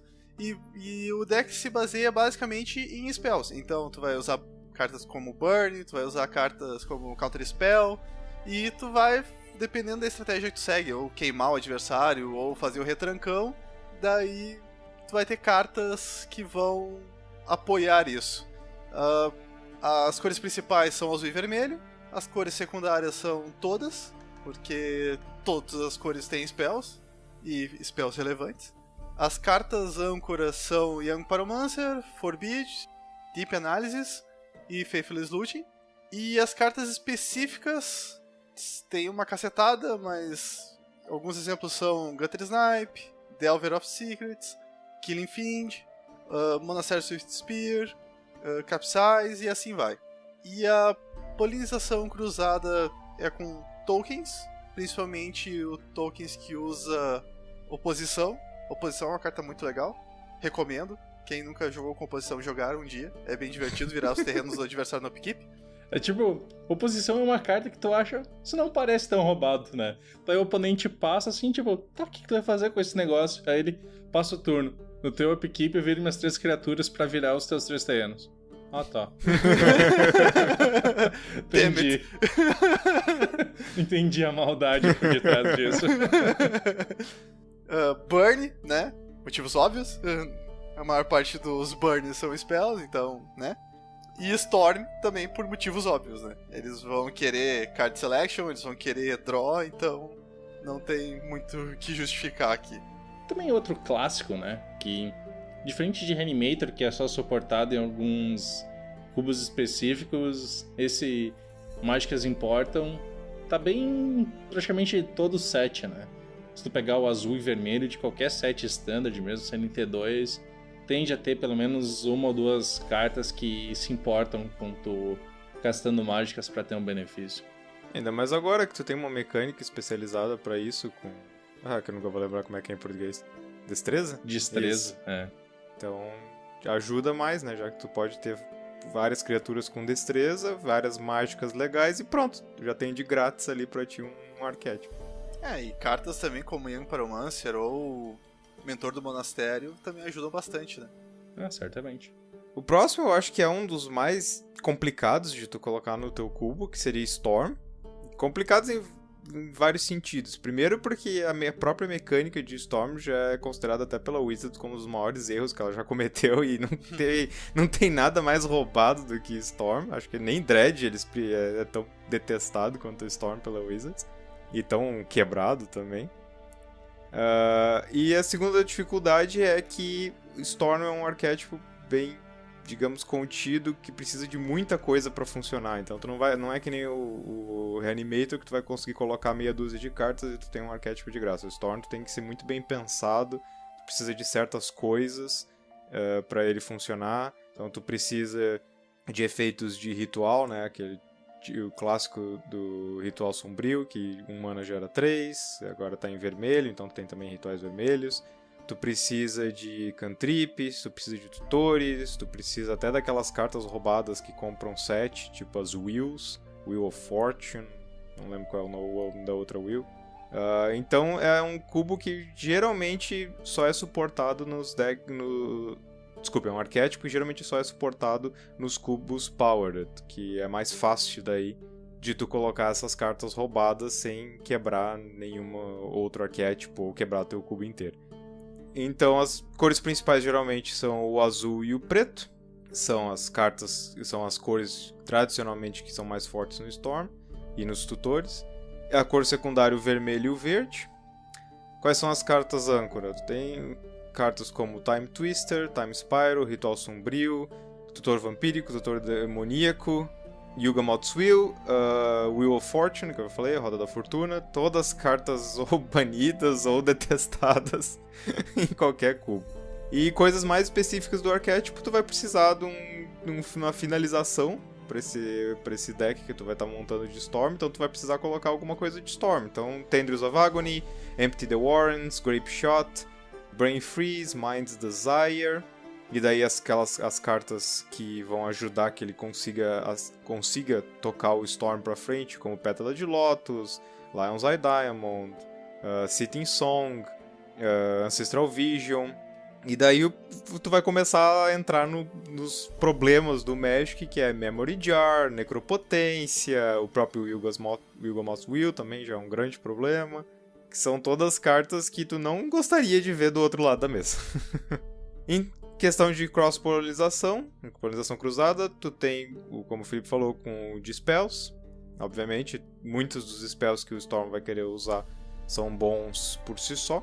E o outro seria um deck que a gente vai falar logo em seguida, que é o Super Ramp. Que é, obviamente, o deck de tu querer gerar um monte de mana. E pode ser um plano B pro Storm. O problema do Storm é a mesma coisa que a gente estava comentando no início com energia, sabe? Tu tem que ter uma massa crítica de cartas para ele funcionar, né? Porque não adianta tu pegar... Um ou dois Storm. Isso. Por exemplo, que nem Reanimator, se tu tiver... Eu tenho uma carta de Reanimator e eu tenho um bichão, tudo bem, a gente consegue se virar, sabe? Parece que eu tô jogando Reanimator. Agora Storm não dá, tu não pode ter um, tu tem que ter todos. Tu tem que ter todas as cartas que tu precisa pro negócio funcionar, sabe? Então... Mas eu discordo um pouco nesse aspecto, porque... Tá, eu entendo que tu montar o deck de Storm pra tu ganhar com Storm é complicado, mas, por outro lado, as cartas do Storm são úteis em outros decks. Tipo... São. Uhum. Então, tipo, sei lá, Empty the Warrens, ou aquela que vira permanente, e assim vai. Então, não é uma... Tipo, tu consegue jogar, sei lá, 2, 3 mágicas num turno e fazer um efeito interessante com o Storm. Claro, tu não vai ganhar automaticamente o jogo com aquilo, mas pelo menos qualquer deck pode usar as cartas, né? Então eu acho que não é... O arquétipo em si não é parasita por causa disso, sabe? Tipo, as cartas são úteis em outros decks também. É verdade. Talvez parasita não é a melhor palavra, mas... Eu acho que o maior problema é Power Creep. Eu acho que o Storm traz inerentemente um Power Creep muito grande pro cubo. Mas cubo é Power Creeping, sabe? Eu não acho que esse em si é o problema. Cara, mas tu consegue fazer um Reanimator Modern, tu consegue fazer um Dread Modern, e daí tu vai botar um Storm com Necropotência no negócio, sabe? Tu vai ter que elevar os outros arquétipos ao mesmo nível, e daí tu vai ter quase um Powered Cube. E daí talvez não seja a intenção do cara, entende? Só que o Storm é difícil tu não fazer um Powered Cube. E tem que ser um cubo pequeno, né? Porque tu precisa de massa crítica das cartas em circulação, né? Porque imagina, se tu tiver um cubo, que no meu caso, 720 cartas, mesmo se 8 pessoas draftarem, só metade das cartas são utilizadas, sabe? Só vai 360 cartas. E daí todas as cartas que ganham o jogo no Storm estão nas outras 360. Isso, exatamente. O cara drafta LED, todos os bagulho pra gerar mana, daí só não consegue um Tendrils, né? Não consegue nada, né? Não consegue um Apes in the Wars, um Trend, um Grape Shot, nada. Daí o cara, e aí, tu conseguiu Storm 30, como é que tu vai ganhar o jogo?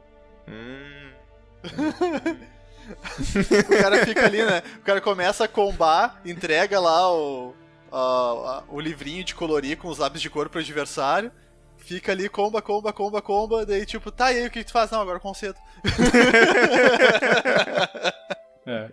Não lembra que o Seth lá uma vez ganhou uma partida, né? Que ele tava com o Emrakul na mão, não ia conseguir vencer, mas castou e o oponente concedeu dele. Ok, ganhei. Sim, era... Como é que é o nome daquela carta que tu sacrifica uma criatura e bota uma criatura do baralho em jogo? Polymorph? Polimorph, aham. É, ele usou Polymorph, né? E daí o Enraku tava na mão e o cara, ok, concedo. E Polymorph não ia acontecer nada, né? Não tinha outra criatura no deck. Eu já contei pra vocês a minha história com Mind's Desire, né? Que eu tava vendo as listas de banidas de Legacy, eu li Mind's Desire, deu, mas que merda, por que essa carta é banida? Aí eu li embaixo, Storm. Ah, tá. Né? 6 de mana, embaralha teu Grimório, exila a carta do topo e casta ela de graça. Não parece tão quebrado assim, Storm. Ah, tá. Resolvido, né? Se bem que eu não sei por que banida, sério. Tipo, não me parece valer a pena, sabe? Parece que, tipo, o cara prefere pagar 4 e castar Tendrius do que pagar 6 e castar Mind's Desire. Não sei. É que o Tendrius tu precisa ter ele na mão, Mind's Desire tu pode usar pra buscar o Tendrius.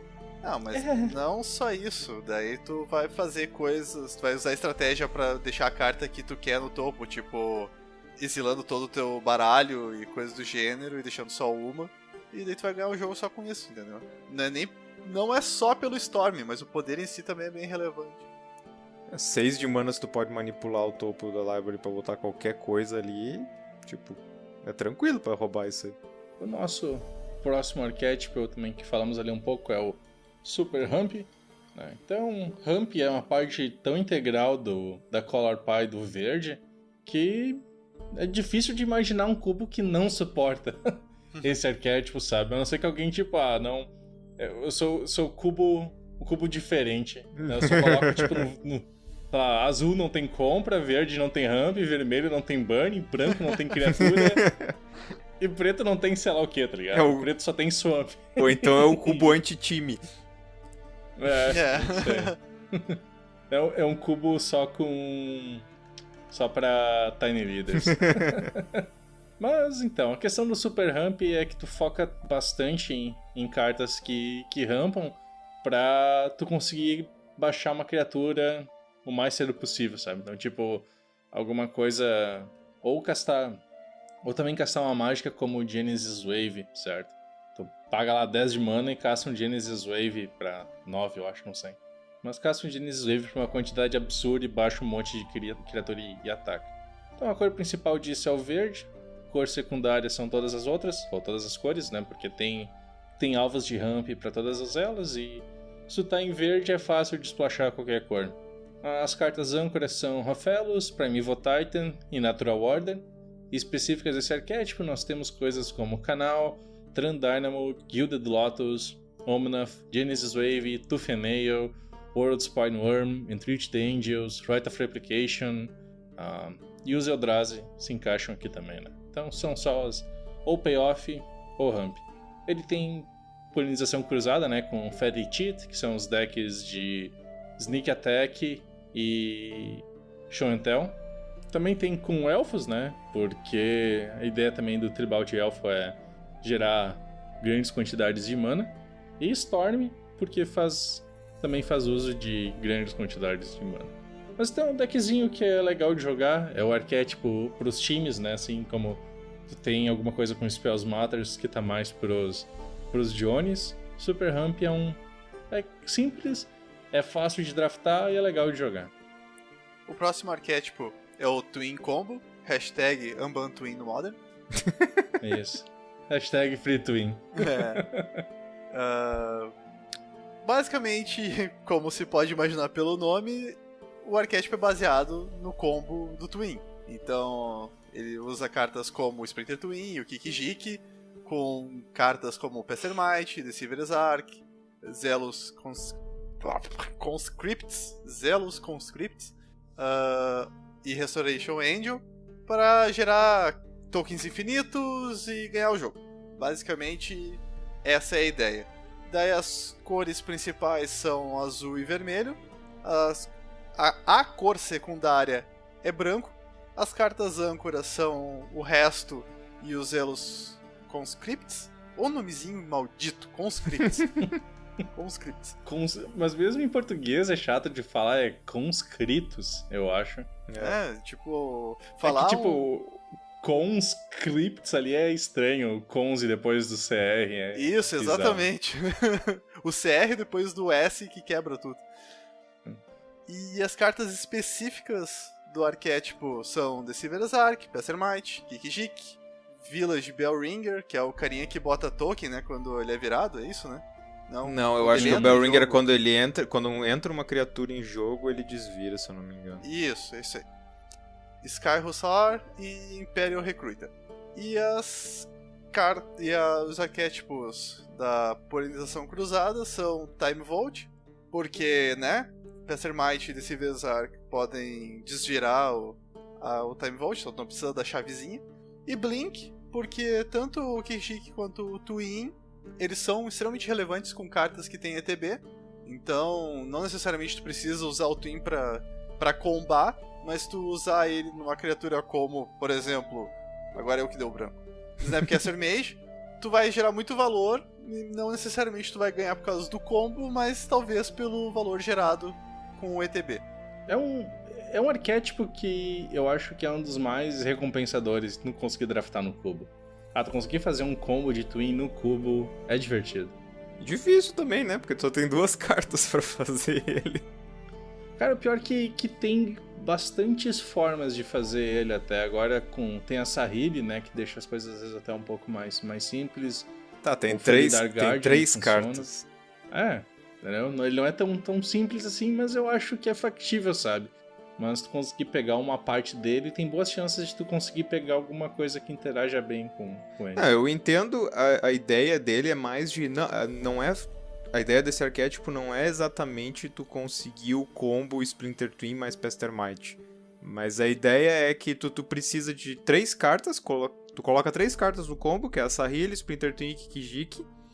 E essas cartas são boas por si só. São legais por si só, ajudam um monte de outros arquétipos. E daí, se o cara, numa cagada, conseguir o combo infinito do Splinter Twin mais Pestermite ou variados, show de bola. Bônus. Então é um negócio muito fácil de tu splashar em qualquer cubo. Isso. Essa é a ideia. Mais uma coisa, Matheus? Quer comentar? Não, é isso aí. Então vamos pro último e um outro também extremamente genérico, que pode ser colocado de trocentas formas diferentes, que é simplesmente tokens. Então... Todas as cores basicamente suportam tokens. Tokens são produzidos de todos os tipos e cores e tamanhos diferentes. Eles ganham bônus por qualquer criatura que buffe todas as tuas criaturas. Então, mais um para todas as criaturas ou qualquer coisa do tipo. Ganham buffs de quando tu quer criaturas entrando no campo de batalha todo turno. Tu quer criaturas para sacrificar. Tu quer criaturas pra usar opposition, se tu for um baita filho da puta. Então, tokens tu pode ir pra vários locais diferentes com esse arquétipo. O legal dele é justamente essa flexibilidade. As cores principais, no caso, não são todas, é o vermelho e o branco, porque são as 2 cores que tradicionalmente no Magic lidam melhor com tokens. Então o branco vai ter buffs específicos legais para token, o vermelho é geralmente o que coloca a maior quantidade de tokens, e Boros é a combinação de cores que é tradicionalmente criaturas pequenas e em grande quantidade. Mas como cores secundárias tu pode ter todas elas, porque todas vão ter alguma coisa legal para tokens. As cartas âncoras daí é colocar token ou lidar com token. Por exemplo, o Blade Splicer, ou os seus amiguinhos também, né? Tem um pra cada cor. Tem o Brimaz, tu teria o Hero of Bladehold, Elspeth, o Ajani, Bitter Blossom, o Young Pyromancer, o Goblin Rebel Master, o Siege Game Commander. Todas cartas legais, e tradicional em outras cores, Linger de Soul, Sorin. Todas cartas legais que ou colocam tokens ou suportam tokens de alguma forma. E daí em cartas mais específicas do arquétipo, tu pode ter, por exemplo, o Glorious Anten, que buffa todas as tuas criaturas. Tu tem aqueles encantamentos brancos que dão mais um para todas as criaturas brancas, ou para todos os tokens. Signal Pest, para buffar teus tokens atacando. Greater Gargodon, se tu quiser para um lago do completo, mais combo do negócio, de sacrificar todos os teus tokens pro Greater Gargodon entrar rápido. Entry Dangerous, para colocar muitos tokens ao mesmo tempo. Entreating é com Miracle, não é? Uhum. Então ainda tem a chance de usar o Miracle. Que mais? O Crankle, pra colocar muitos tokens. E até mesmo Lands, como Gavin Township, pra buffar todos os seus tokens ao mesmo tempo.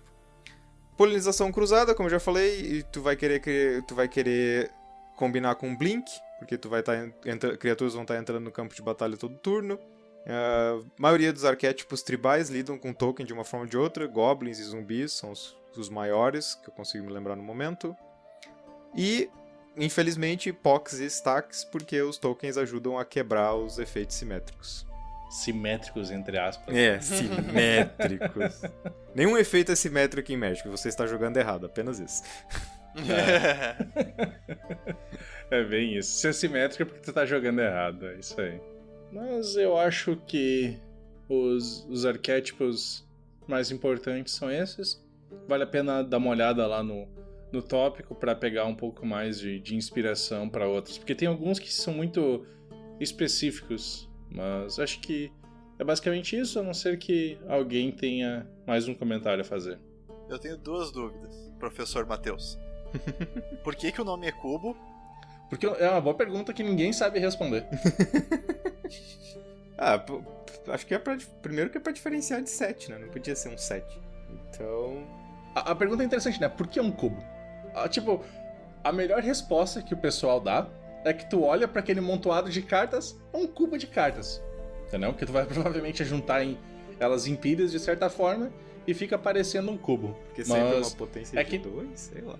Não, acho que não. Teria que ser uma potência cúbica pra fazer sentido, né? Mas enfim. Vai que o original era, sei lá, vai que era um puta de um nerd em matemática. Era tipo 8... Ai meu Deus. 64... 512, sei lá, não faz sentido. Porque daí ou é 512 ou é tipo 2048, sei lá, 4096, nem lembro. Mas enfim. E qual é a segunda pergunta, aluninho Felipe? O que é uma camisa Chanel? Eu não sei. Acho que tu quis dizer uma camisa de flanel? Isso. Flanel. Que eu acho que Chanel é um tipo de cabelo e um perfume. Eu fui até no Google procurar e isso não faz sentido. Ok, agora as coisas fazem sentido.